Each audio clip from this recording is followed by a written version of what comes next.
चलिए link list के programme की बात करते हैं। लिंक लिस्ट का प्रोग्राम हमने बना के रखा हुआ है ताकि आप लोग उसे अच्छे से समझ सकें।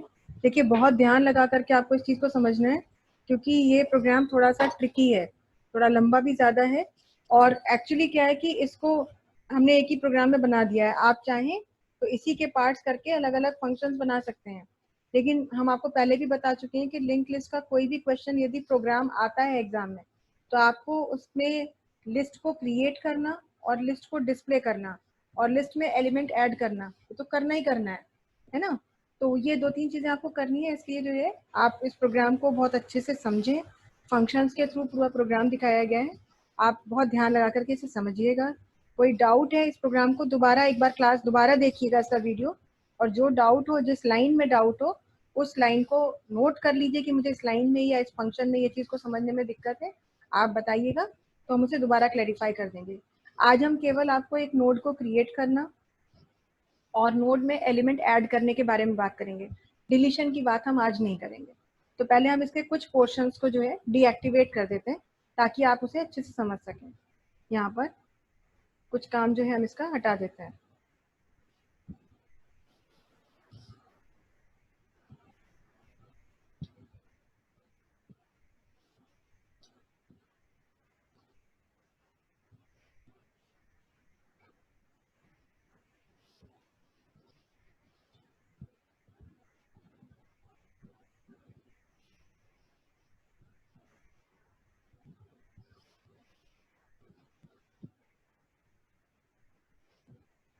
अब यहाँ पर सबसे पहले हम अपने प्रोग्राम को देखेंगे। देखिए इसमें मेन फंक्शन हमने सबसे नीचे लिखा हुआ है ताकि हम जितने भी अपने फंक्शन बना रहे हैं वो मेन के ऊपर लिख दिए हैं।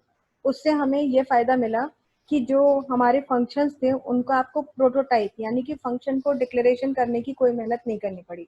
मेन फंक्शन को सबसे बाद में लिखने से क्या फायदा मिलता है कि फंक्शन आपको डिक्लेयर नहीं करने पड़ते, आप फंक्शन डेफिनेशन से ही काम चला लेते हैं। सबसे पहले हमने अपनी लिंक लिस्ट के लिए एक स्ट्रक्चर क्रिएट किया, और स्ट्रक्चर को क्रिएट करने के बारे में जैसा कि आपको पहले ही बताया कि स्ट्रक्ट कीवर्ड यूज करते हैं। अपने स्ट्रक्चर का लेबल कोई भी नाम दे सकते हैं। यहाँ पर हमने लिया है नाम अपने स्ट्रक्चर का नोड। आपको ये बात अच्छे से पता है कि एक लिस्ट, और ये जितनी भी बातें हो रही हैं ध्यान रखिएगा ये सिंगली लिस्ट की बात हो रही है, ना हम डबली लिंक लिस्ट के बारे में कोई बात करेंगे, ना ही सर्कुलर लिंक लिस्ट की बात हो रही है। यहाँ सिर्फ सिंगली लिंक लिस्ट की बात हो रही है। तो यहाँ पर हमें क्या चाहिए कि अपनी लिस्ट क्रिएट करनी है, और लिस्ट में हमें क्या चाहिए, एक इंफॉर्मेशन वाला पार्ट चाहिए और एक कनेक्शन वाला पार्ट चाहिए। इंफॉर्मेशन वाला पार्ट हमारी लिंक लिस्ट में डाटा को स्टोर करने में हमारी हेल्प करेगा, जो भी हम उसमें इनपुट देना चाहते हैं। और कनेक्शन वाला पार्ट एक पॉइंटर की तरह काम करेगा, जो कि हमें हमारी अगली नोड के कनेक्शन को स्टैब्लिश करने में हेल्प करेगा। क्योंकि हम बात कर रहे हैं लिंक्ड लिस्ट की, इसलिए स्ट्रक्चर के अंदर ही एक ऐसा लिंक बनाना पड़ेगा जो उसी स्ट्रक्चर को पॉइंट कर रहा हो जिस स्ट्रक्चर में ये लिखा गया। इसीलिए इसको सेल्फ रेफरेंशियल स्ट्रक्चर की का नाम देते हैं। तो अपना हमने लिस्ट के लिए स्ट्रक्चर बनाया, उसका नाम दे दिया नोड। अब इसके अंदर हमने देखिए सबसे पहले आईएनटी इन्फो, यानी हमने ये इंफॉर्मेशन वाला पार्ट लिया। इन्फो एक ऐसा वेरिएबल हमने डिक्लेयर कर दिया है जिसमें हमारी लिस्ट के नोड की वैल्यू स्टोर होगी। जैसे हमने आपको डायग्राम से दिखाया था कि एक वैल्यू होती है और एक लिंक होता है, तो वैल्यू स्टोर करने के लिए इन्फो ले लिया है। इंटीजर लिया है, इसका मतलब हमारी लिंक लिस्ट बनेगी जिसमें कुछ नंबर हम स्टोर कर रहे हैं। फिर हमने कनेक्शन लिया है और उस कनेक्शन को पॉइंटर बनाना था, तो उस पॉइंटर का नाम रख दिया लिंक। लिंक इसीलिए रखा ताकि ये हमारी नोड को कनेक्ट करने के में काम आ रहा है। मगर अब इसको लिखा कैसे, इसे एक स्ट्रक्चर वेरिएबल की तरह लिखा स्ट्रक्ट नोड के साथ, और पॉइंटर बनाया और उसी स्ट्रक्चर के अंदर लिख दिया गया जिस स्ट्रक्चर के लिए इसे इस्तेमाल करना था। तो ये एक सेल्फ रेफरेंशियल स्ट्रक्चर बन गया। और बाहर आकर के हमने स्टार्ट नाम का एक स्ट्रक्चर यहाँ पर वेरिएबल डिफाइन किया। ठीक है, स्ट्रक्चर वेरिएबल डिफाइन किया, उसे भी क्या बना दिया, एक पॉइंटर बना दिया। इस तरह से जब भी कभी आपको लिंक लिस्ट की बात करनी होगी तो इसी तरीके का स्ट्रक्चर आपको क्रिएट करना होगा। ये जो स्टार्ट नाम का वेरिएबल हमने बनाया है स्ट्रक्चर का, इसको हम मेन के अंदर भी बना सकते थे, लेकिन हमने यहाँ बना दिया क्योंकि एक ही स्ट्रक्चर वेरिएबल बनाना है। तो चाहे आप यहाँ बनाए या मेन में बनाए, फर्क इतना ही है कि वहां लिखना पड़ता है स्ट्रक्ट नोड पॉइंटर स्टार्ट, यहाँ पे केवल पॉइंटर स्टार्ट लिखने से आपका काम चल गया। आई होप इतनी चीज आपको क्लियर हो गई होगी। इसके बाद अब हम सीधे नीचे मेन फंक्शन पर आते हैं। देखिए अभी हम ये बीच की कोई बात नहीं कर रहे हैं, नीचे हम मेन फंक्शन पर आएंगे। और मेन फंक्शन में एक्चुअली हमने क्या किया है कि एक हमने यहाँ पर लिस्ट बना दी है, मेन्यू बना दिया है। देखिए मेन्यू बनाया है जिसमें कुछ ऑप्शन दिए हैं। कितनी चॉइसेस देख पा रहे हैं आप लोग? 6 चॉइसेस आप देख पा रहे होंगे यहाँ पर। 6 हमने डिफरेंट चॉइसेस दी हैं यूजर के लिए। 6 चॉइसेस में हमने एक चॉइस दी है उसको लिस्ट को क्रिएट करने की, एक चॉइस दी है हमने उसको लिस्ट को, एक चॉइस दी हमने लिस्ट में एलिमेंट को ऐड करने की, वो भी एक पोजीशन कहाँ पर, बिगनिंग में लिस्ट में एलिमेंट ऐड करना है, यानी एक नई नोड ऐड करनी है और शुरू में ऐड करनी है। एक और हमने ऑप्शन दिया है ऐड आफ्टर, यानी बाद में ऐड करो, लेकिन किसके बाद ऐड करो ये भी हमने चॉइस दे दी कि किस एलिमेंट के बाद आप ऐड करना चाहते हैं, तो एक चॉइस ये दे दी। फिर एलिमेंट को डिलीट करने की भी एक चॉइस दे दी कि अगर नोड बना ली, हमने लिंक लिस्ट के लिए कुछ नोड्स बनाई हैं और उनमें से कोई नोड हमें नहीं रखनी है, हमको डिलीट करनी है, तो डिलीट का ऑप्शन भी दिया है। लिस्ट को डिस्प्ले करने का ऑप्शन दिया है और मेन्यू से बाहर निकलने के लिए क्विट का ऑप्शन दिया है। तो ये 6 चॉइसेस दिए हैं। और जब बात चॉइस की होती है एक से ज्यादा, तो आपको पता ही है कि आप मेन्यू ड्रिवन प्रोग्रामिंग करते हैं जिसके लिए आप स्विच यूज करते हैं। तो हमने यहाँ पर चॉइसेस दी और देखिए चॉइसेस नाम का वेरिएबल, वैल्यू एक्सेप्ट करने के लिए चॉइस नाम का वेरिएबल लिया जिसकी चॉइस इंटीजर फॉर्म में है। ये देखिए तो 1 2 3 4 5 6 है, यानी यूजर 1 से लेके 6 तक कोई भी चॉइस दे सकता है। 6 से बाहर कोई चॉइस देगा तो हम डिफॉल्ट में चले जाएंगे। मगर एक्चुअली हम ये चाहते थे कि ये पूरा मेन्यू, ये जो लिस्ट है, ये तब तक चलता रहे जब तक कि हम ये लिस्ट के लिए ऑप्शंस देखना चाहते हैं। इसीलिए इस पूरे मेन्यू को हमने व्हाइल लूप में डाल दिया और व्हाइल के अंदर एक इंटीजर लिख दिया है। आप 1 की जगह 2 3 कुछ भी लिख सकते थे। ये इंटीजर लिखने का मतलब ये है कि ये लूप तब तक चले जब तक कि कंडीशन ट्रू होती रहे, यानी कि चॉइस मिलती रहे। और सबसे बाहर आकर के सबसे लास्ट में हमने व्हाइल लूप क्लोज किया है, जस्ट बिफोर गेट ch के जस्ट पहले हमने ये व्हाइल लूप अपना क्लोज कर दिया। ठीक है, अब यहाँ पर हमने किया क्या है, यहाँ पर हमने चॉइसेस ली हैं 1 2 3 4 5 6। तो जब चॉइसेस हैं तो ऑब्वियसली केसेस भी होंगे, और केसेस हैं तो केसेस में क्या किया हमने, केसेस में हमने यहाँ पर अपनी चॉइसेस को इंटीजर के फॉर्म में ले लिया। ये देखिए यहाँ चॉइस मांगी और चॉइस को किस में डाल दिया हमने, स्विच के अंदर। और पहला केस हमने यहाँ डिफाइन किया केस 1, जिसमें हम क्या कर रहे हैं, लिस्ट को क्रिएट करना चाहते हैं। अब ध्यान दीजिएगा आप, हम केस 1 के बारे में सिर्फ बात करेंगे। सबसे पहले हमने अपने स्टार्ट की वैल्यू क्या कर दी, नल कर दी। आपको ध्यान होगा ऊपर स्टार्ट हम क्या डिक्लेयर करके आए, एक पॉइंटर वेरिएबल डिक्लेयर करके आए। किसके लिए पॉइंटर वेरिएबल डिक्लेयर करके आए हम, अपने स्ट्रक्चर के लिए। तो स्टार्ट को हमने सबसे पहले नल पे कर दिया। इससे हमें क्या फायदा मिला कि हमारी पहली नोड जो है वो हमारी एम्प्टी नोड, मतलब फर्स्ट नोड के लिए हम पहुंच गए। क्योंकि जब तक हमारी लिस्ट क्रिएट नहीं होगी, जब तक हमने अपनी लिस्ट को क्रिएट नहीं किया होगा, तब तक क्या होगा, तब तक पहली ही नोड खाली नोड होगी, और खाली नोड होगी वही नल को रिप्रेजेंट कर रही होगी। तो सबसे पहले स्टार्ट की वैल्यू हमने नल कर दी, यानी पॉइंटर को पॉइंट कर दिया नल नोड पर। अब ये पूछा कि enter number of nodes you want, यानी आप एक लिंक लिस्ट में कितनी नोड्स का लिंक लिस्ट बनाना चाहते हैं, और वो वैल्यू हमने इंटीजर n में स्टोर कर ली। ये इंटीजर n ऊपर डिक्लेयर कर चुके हैं।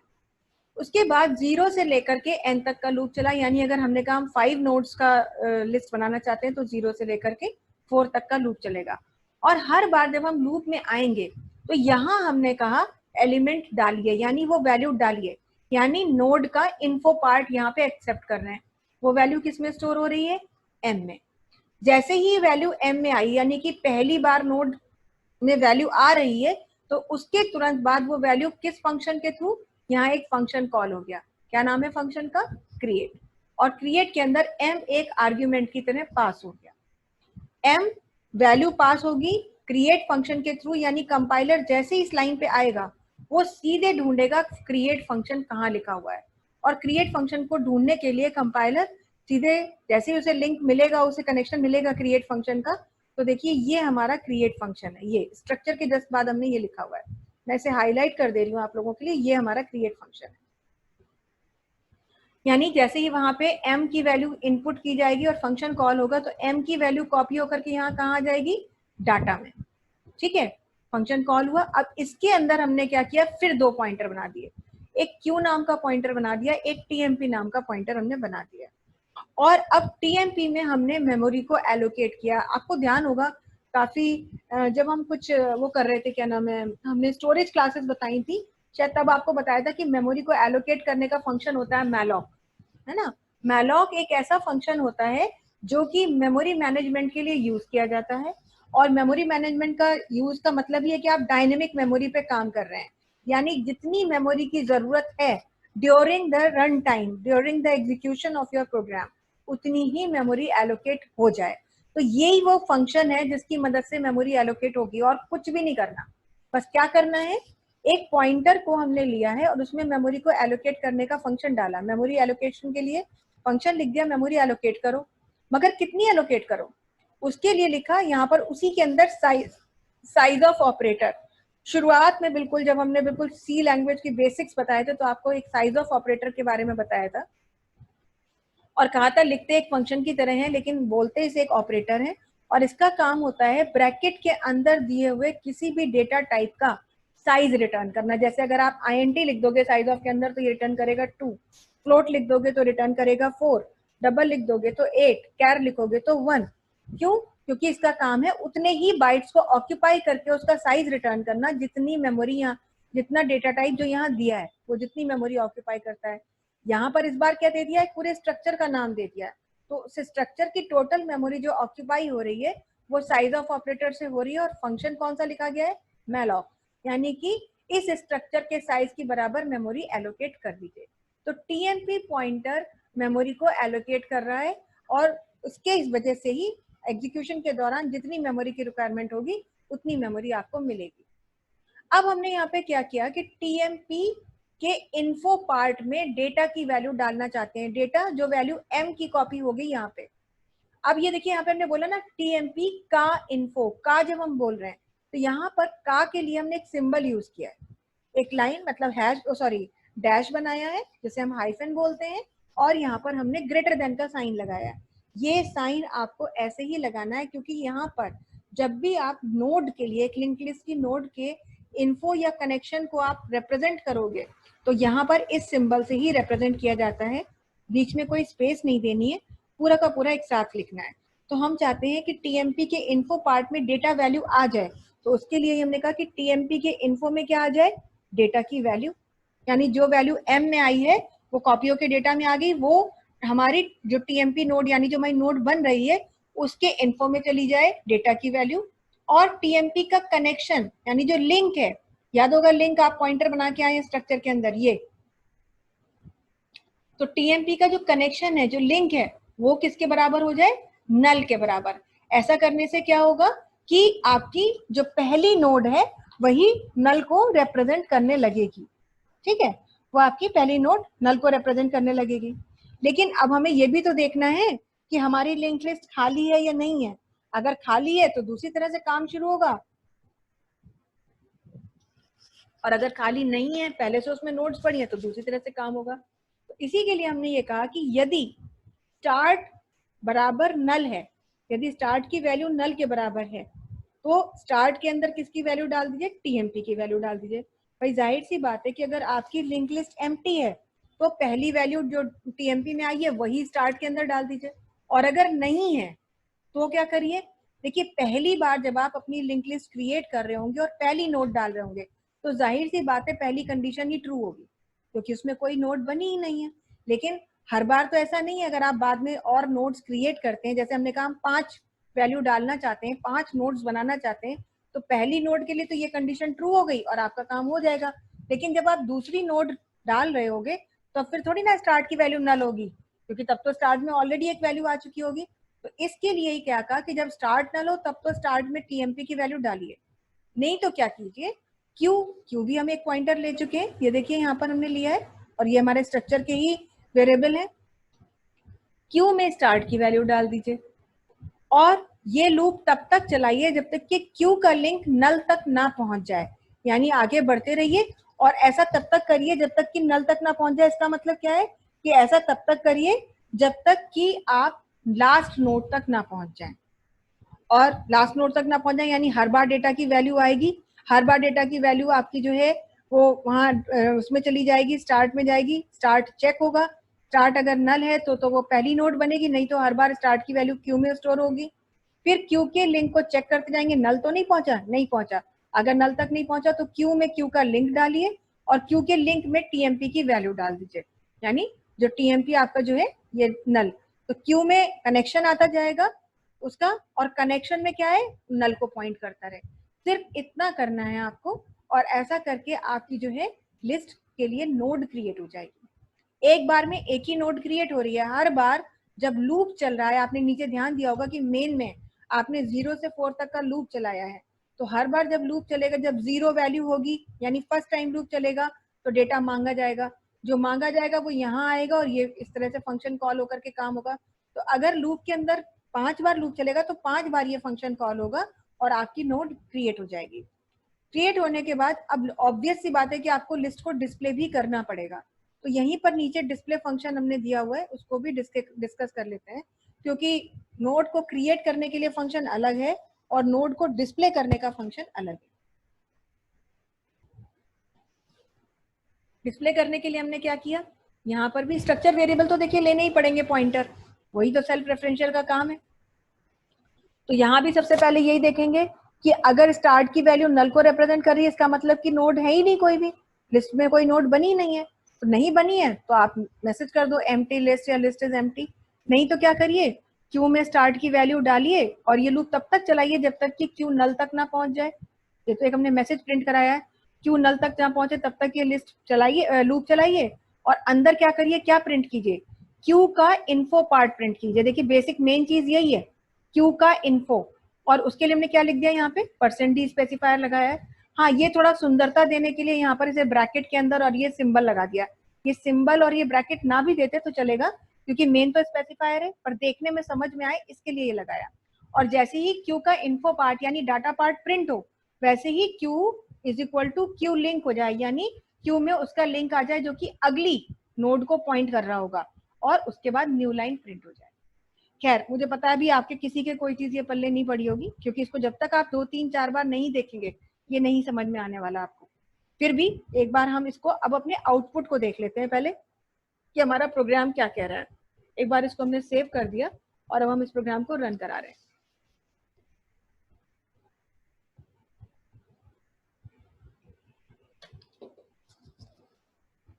आप देख पा रहे होंगे कि 6 ऑप्शन है। पहला ऑप्शन क्रिएट लिस्ट, दूसरा option add element at beginning, तीसरा ऐड आफ्टर, चौथा डिलीट, पांचवा डिस्प्ले और छठा क्विट। देखिए पा रहे हैं बिल्कुल वैसे जैसे आपने मेन्यू दिया था वैसे आया, और लास्ट में पूछ रहा है एंटर योर चॉइस। हमें चॉइस 1 देनी है, हमने एंटर किया 1, और जैसे हमने 1 किया और एंटर करा तो उसने क्या पूछा, enter number of nodes you want. ये लाइन क्यों प्रिंट हुई, क्योंकि तुरंत हम केस 1 में पहुंच गए, और जैसे ही केस 1 में पहुंचे तो सबसे पहले उसमें पूछा ही गया कि आप कितने नोड्स की लिस्ट क्रिएट करना चाहते हैं। तो मान लीजिए हमने कहा हम 5 नोड्स की लिस्ट क्रिएट करना चाहते हैं, हम चाहते हैं एक लिस्ट बने जिसमें 5 नोड्स हो, तो हमने इनपुट दे दिया 5। ये 5 हमारा स्टोर होगा जाकर के प्रोग्राम के अनुसार m में, ठीक है। जो वैल्यू 1 आई है ये चॉइस में गई, ये जो 5 आया है ये n के अंदर स्टोर हुआ, 0 से n तक का लूप चलना है, मतलब 0 से n-1 तक का लूप चलेगा, यानी 0 से 4। तो ये 5 ये डिसाइड कर रहा है कि लूप कितनी बार चलेगा, ठीक है। एंटर किया तो उसने कहा एंटर एलिमेंट, अब लूप चलना शुरू हो गया, जो वो फॉर 0 इज इक्वल टू वो केस 1 के अंदर ही। अब ये पूछ रहा है एंटर एलिमेंट। मान लीजिए पहली वैल्यू हमने डाल दी 12। अब ये डाटा के अंदर मतलब जो m है, m फॉर मुंबई, जो m वाली वैल्यू थी नोड के अंदर, ये m में जा रही है वैल्यू 12, और जैसे ही हम इसे एंटर करेंगे अगली बार फिर ये वैल्यू गई, ये 5 बार लूप चल रहा है ना, तो 5 बार ही वो लूप चलेगा तो 5 बार वैल्यू मांगेगा। दूसरी वैल्यू मान लीजिए हमने ये दे दी, तीसरी वैल्यू हमने ये दे दी, चौथी वैल्यू हमने ये दे दी, और पांचवी वैल्यू हमने ये दे दी। 5 बार लूप चला और 5 बार ये वैल्यू दी गई। फंक्शन भी कॉल हुआ, फंक्शन 5 बार कॉल हुआ, वो अलग बात है कि हमें नहीं पता चलेगा, है ना, हमारे लिए हमें उससे लेना देना ही नहीं है। फंक्शन कॉल हुआ और ये लिस्ट क्रिएट हो गई, लेकिन अब हमें कैसे पता चलेगा। अब आप देखिए मेन्यू फिर से डिस्प्ले हो गया, देख रहे हैं आप, आपने कुछ किया नहीं, आपने 5 वैल्यू एंटर करी और एंटर एंटर की दबाई, 89 लिख के जैसे ही हमने एंटर किया दोबारा से मेन्यू डिस्प्ले हो गया। तो ये मेन्यू क्यों डिस्प्ले हुआ, क्योंकि हमने लूप चला रखा है, इस मेन्यू के बाहर वाइल चॉइस वाइल 1 लिख रखा है, तो ये लूप इसीलिए चल रहा है अपने आप जब तक कि इसे चॉइस मिलती रहेगी। ठीक है, अब उसने फिर कहा कि आप अब इनमें से क्या करना चाहते हैं, 6 चॉइसेस हैं, आप क्या करना चाहते हैं। अब सबसे पहले तो भाई हमने लिस्ट क्रिएट करने का पूरा प्रोग्राम बना रखा था, हमने चॉइस दी थी कि लिस्ट क्रिएट करिए, और उसने पूरे नंबर वंबर मांग भी लिए थे। तो अब हम ये देखेंगे कि क्या लिस्ट क्रिएट भी हुई। सबसे पहले तो यही देखना है कि लिस्ट क्रिएट हुई भी कि नहीं हुई। तो जाहिर सी बात है, अब क्रिएट करने के लिए वैल्यू तो दे दी, लेकिन अब हम ये देखना चाहते हैं कि लिस्ट कैसी दिख रही है। तो ऑब्वियसली अब इसके लिए कौन सी चॉइस हम देना चाहेंगे, चॉइस नंबर 5, ताकि हम अपनी लिस्ट को डिस्प्ले कर सकें, क्योंकि डिस्प्ले लिस्ट की चॉइस 5th नंबर पे है। अब हम यहाँ पे देंगे चॉइस नंबर 5 और एंटर करेंगे। एंटर करते ही अगर आप देखें, तुरंत 5 के नीचे ध्यान दीजिएगा क्या लिखा हुआ है, लिखा है लिस्ट इज एज फॉलोज। आपको याद होगा मैंने भी ये मैसेज वहां पे प्रिंटफ फंक्शन में लगा रखा है, और उसके नीचे हमने लिंक का इन्फो पार्ट, अपनी जो लिस्ट है उसका इन्फो पार्ट प्रिंट कराया है। तो ये ब्रैकेट और वो जो प्रिंटफ के अंदर लगाया था इसीलिए आ रहे हैं। तो आप देखिए पहली वैल्यू 12 दी थी, उसके बाद एक गैप दे करके सब करके रखा हुआ था, तो 34, 45, 67, 89 इस तरह से ये वैल्यू आपकी प्रिंट हो रही है। ठीक है, डिस्प्ले कर दिया उसने, लिस्ट क्रिएट हुई और डिस्प्ले कर दिया। दोबारा अगर आप मान लीजिए इसी में से चॉइस नंबर 2 या 3 या 4 कुछ भी देना चाहते हैं तो दोबारा दे सकते हैं। फिलहाल हमने कहा हम प्रोग्राम से बाहर जाना चाहते हैं। बाहर आने के लिए क्या चॉइस है, चॉइस नंबर 6। तो हम भी चॉइस नंबर 6 देंगे कीबोर्ड से और एंटर करेंगे, और एंटर करते ही आप अपने प्रोग्राम के बाहर आ जाएंगे। इस तरह से एक लिस्ट को क्रिएट किया जाता है। ये देखिए जो हम आपको दिखा रहे थे, वो जो 12, 34, एक बार फिर से दिखा रहे हैं हम आपको। ये जो आप देख रहे थे, ये जो चीज आप देख रहे थे 12 लिखा हुआ है उसके अंदर ब्रैकेट के अंदर, और फिर ये सिंबल लगा हुआ है, ये किसकी बदौलत देख पा रहे थे, ये देख पा रहे थे आप इस चीज की बदौलत। ये ब्रैकेट के अंदर लिखा हुआ है और उसके बाद ये सिंबल लगाया है। आप ये सिंबल ना भी लगाएं तो ऐसा नहीं है कि आप चीज नहीं देखेंगे, चीजें तब भी दिखाई देंगी, बस थोड़ा सा अलग तरीके से दिखाई देंगी। ये देखिए सेव कर रहे हैं, अपने प्रोग्राम को फिर से रन करा रहे हैं, और अब हमने फिर से अपनी चॉइस दे दी, I want to create list, I want to create 5 notes. अब पहली चॉइस दे दी, दूसरी चॉइस दे दी, तीसरा एलिमेंट दे दिया, चौथा एलिमेंट दे दिया, पांचवा एलिमेंट दे दिया। अब डिस्प्ले करना है चॉइस नंबर 5। तो देखिए अब ये आपकी वैल्यू आ गई 12, 34, 56, 67, 89, है ना। तो वैल्यू अब भी आ गई, बस ये है कि अब तरीका जो है वो फर्क दिख रहा है आपको। अब वो पहले जैसा नहीं दिख रहा है, पहले जरा सजावट के साथ दिख रहा था, तभी तो प्रिंटफ को आप कहते हैं कि ये एक आपका फॉर्मेटेड आउटपुट दिखाता है आपको, है ना। तो यही बस इतना ही अंतर है, बाकी जो है आपको सब कुछ वैसे दिख रहा है। फिर चॉइस दे दी 6 और एंटर कर दिया, तो हम क्विट करके बाहर चले जाएंगे। अब ये प्रोग्राम रिस्पॉन्ड करना बंद कर दिया, तो मैंने पहले स्पेस दे दिया था एक्चुअली। अभी इसको इसीलिए मैं बोलती हूँ कि बीच में जो है ये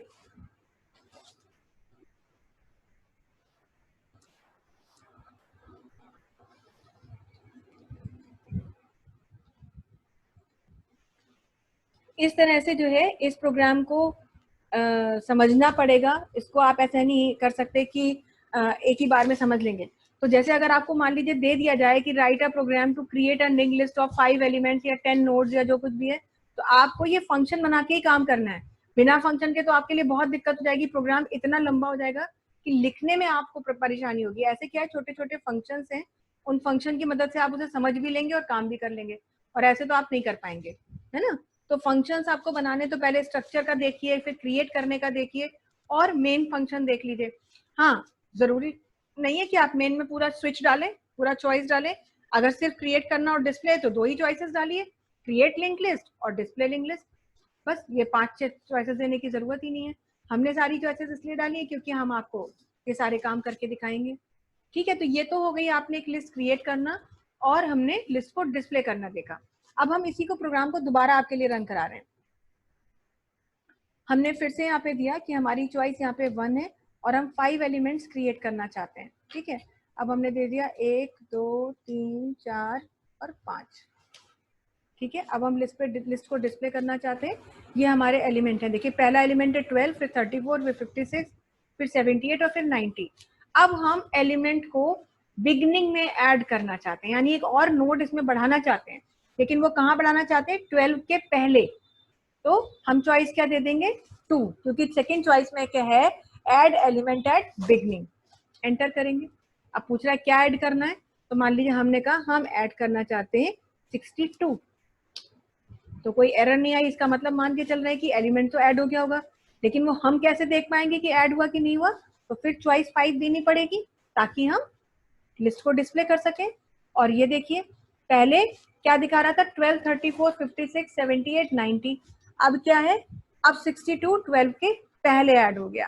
ठीक है, तो ये काम कैसे हुआ, अब इसी को हम यहाँ पे चॉइस बाहर क्विट करने के लिए दे रहे हैं और ये बाहर आ गए। तो यहाँ पर अब ये काम आपने कैसे किया, इस काम के लिए जाहिर सी बात है कि इसके लिए भी आपने एक फंक्शन यहाँ पे बनाया होगा और वो चीज फंक्शन से ही डिस्प्ले हुई होगी। तो ऐड करने के लिए आपको अगर ऐड करना है तो हमने इसके लिए केस यहाँ पे ले रखा है 2, चॉइस में केस क्या ले रखा है 2, ये देखिए ये सेकंड चॉइस है तो इसके लिए केस 2 डिफाइन किया हुआ है। केस 2 में कुछ नहीं किया है, सिर्फ एलिमेंट मांगा है और वो एलिमेंट एक्सेप्ट किया है और एक फंक्शन में वो एलिमेंट डाल दिया, कहा एलिमेंट ऐड कीजिए, वो वैल्यू किस में स्टोर हो गई, एम में, जैसे हमने दिया था जो भी 67 या जो कुछ भी दिया था,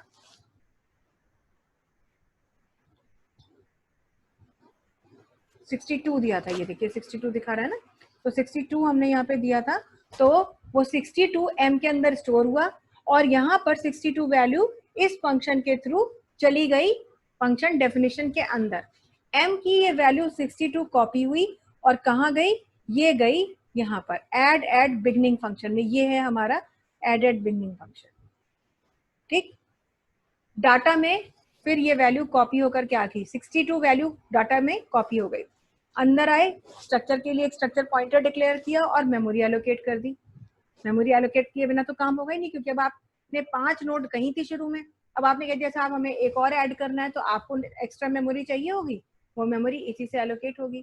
और कुछ नहीं, सिर्फ ये कहा कि टीएमपी के इन्फो में किसकी वैल्यू आ जाए, डाटा की वैल्यू आ जाए, यानी 62 किस में स्टोर हो जाए, टीएमपी के इन्फो में स्टोर हो जाए। और टीएमपी का लिंक किसे पॉइंट करने लगे, स्टार्ट को पॉइंट करने लगे, यानी अब टीएमपी का लिंक पहली पॉइंट वो बन जाए, जो इसके पहले की हेड नोड थी उसको पॉइंट करने लगे और स्टार्ट की वैल्यू क्या हो जाए, टीएमपी हो जाए।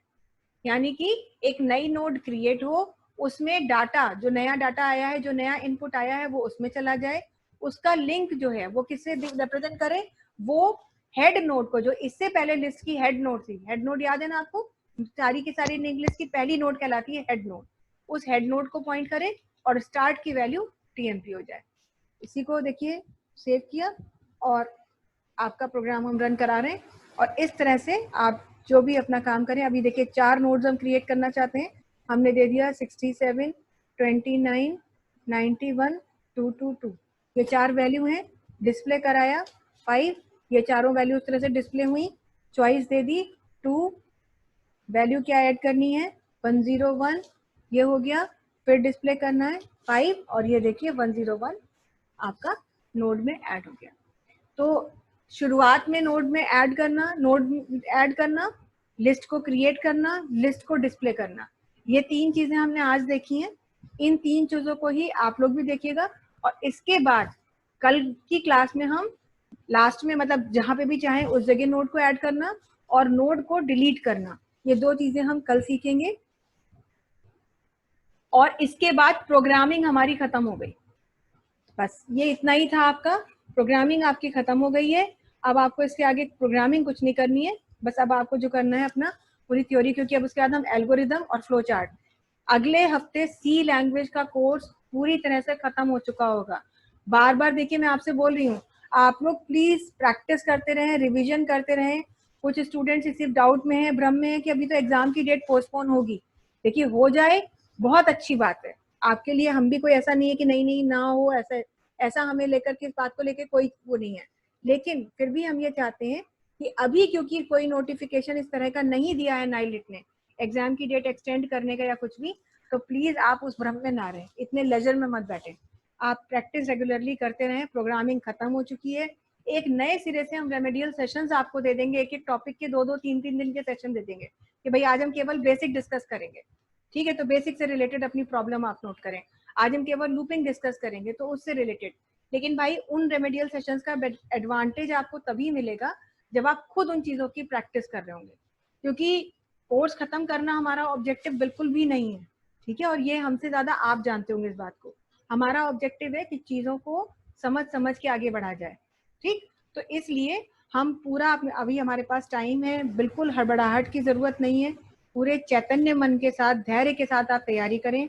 अगर 14 और 15 तारीख को भी आपके पेपर हो जाते हैं जुलाई में, तो भी बिल्कुल किसी तरीके की परेशानी की बात नहीं है। आपके पास इतना सफिशिएंट टाइम है कि आप आराम से सब चीज़ों को रिवाइज कर सकते हैं, बशर्ते कि आप रिवाइज करना चाहें।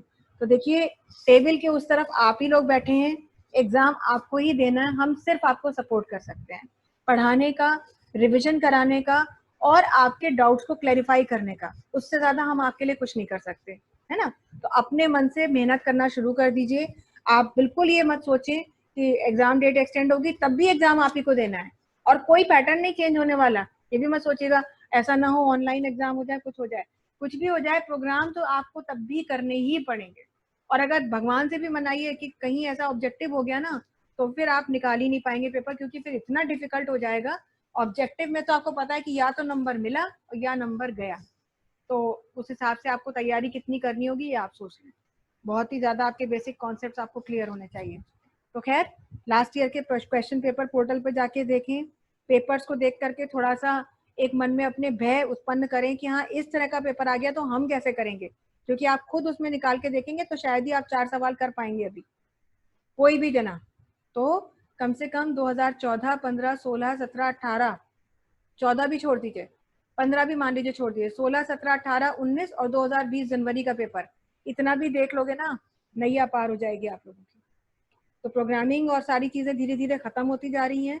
अब बस आपको अपनी पढ़ाई शुरू करनी है, रिवीजन शुरू करना है। अगले वीक से मैं रेमेडियल सेशन दे दूंगी, आप लोग प्लीज कंटिन्यूअसली प्रैक्टिस करते रहें। आज के लिए इतना ही रखते हैं, कल हम रिमेनिंग अपना जो प्रोग्राम है उसे डिस्कस करेंगे। That's all for the day.